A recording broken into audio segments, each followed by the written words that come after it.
Yes, hello students. The question is a transparent sphere of radius capital R and the refractive index small n is kept in air. So the prism is kept in air. What is the radius of the sphere here given? R. The radius of the sphere is capital R and refractive index of the prism is n.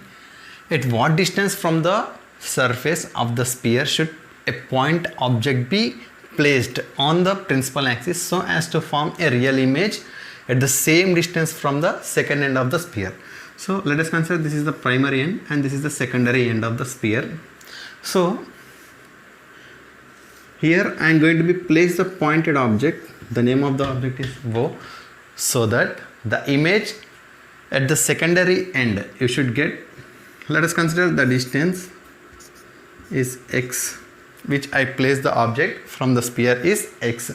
So you need to get the image also at a distance of x from the secondary surface. So let us consider the image is I. Now this point you consider as P and this point you should consider as P dash. Is it clear, children? So now I am placing the object at a distance of x from the primary end, so that you need to get the image at the secondary end at a distance of x. Is it clear? Now try to draw the ray diagram. Now I consider one of the incident ray which is making the angle of elevation theta. The angle of elevation of the incident ray I consider as theta. This is incident ray.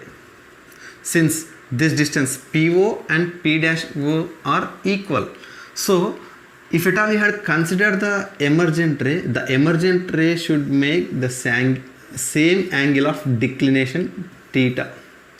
Is it clear? Why? Because the distance from P to O is same. If the how much the angle of elevation is made by the object or incident ray, that should be equal to the angle of declination made at the image. Then only you will get the distance of PO is equal to P dash I. Is it clear? Now this will be the which ray? Emergent ray. Is it clear? So by using this data, try to sketch the refracted ray. So the refracted ray you need to join from this point to this point. So you will get the refracted ray, this one. So this is the refracted ray, and moreover the object is placed in air. What is the refractive index of air? 1. Is it clear? Now I am analyzing the figure by using half of the portion of the sphere. Here I place the object O. This is the object distance. I considered it as x and this is the point P, and this is the incident ray, and the refracted ray is parallel to the principal axis, which I got in the previous condition. And in air, object is placed in air, the refractive index of air is 1, and I consider the center and the radius of the sphere is R, and moreover this is the refracted ray parallel to the principal axis, and this is the incident ray. Now consider the direction of the incident ray in this manner. Why? Because from the object the rays will be emitted towards the sphere.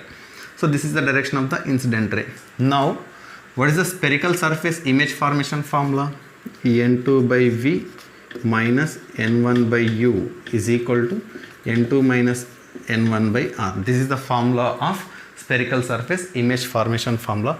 Now try to find out N2, N1, V, U, N2 minus and the remaining term R. What is N2? Later we will discuss about N2. First we need to discuss about N1. N1 is the refractive index of the medium in which the object is placed.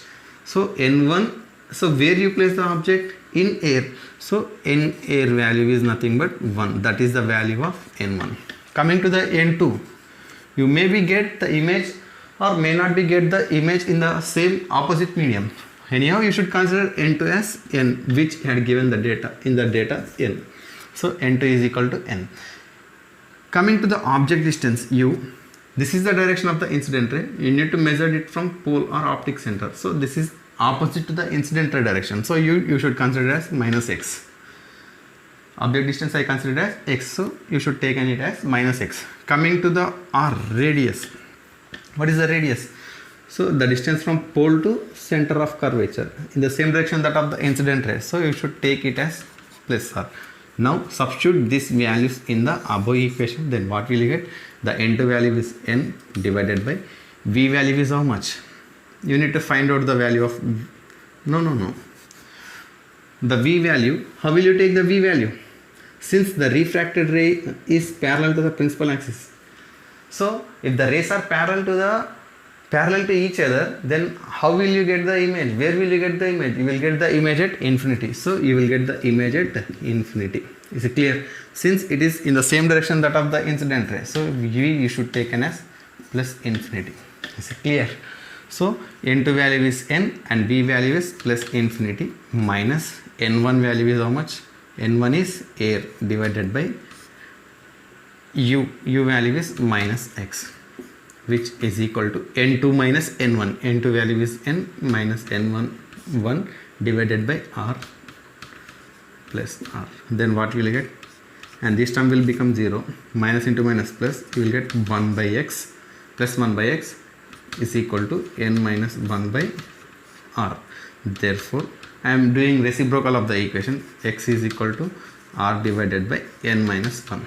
So where should you place the object? At a distance of r divided by n minus 1, where r is the radius of the spherical sphere, n is the refractive index of the sphere. So then you will get the image at a distance of r divided by n minus 1. So it is the image distance or object distance is depends upon the factors of r and the refractive index. Is it clear?